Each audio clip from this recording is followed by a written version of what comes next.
Today we talk about how can you add or change your photo profile on your Slack app. We go to figure out the solution or know how you can do that on your app. So you just follow these ways, then it's going to work with you. All you have to do, so you just go down, click here on more down here. When you just click here on more, it's going to take you to this list. It's going to show for you like this. So then all you have to do now, so you just go above your photo profile, click on it here.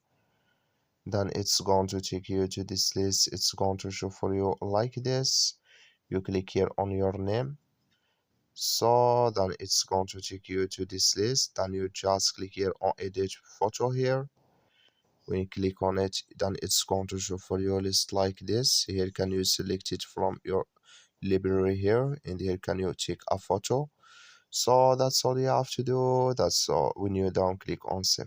That's all you have to do. Thank you for watching. Don't forget to support us by liking.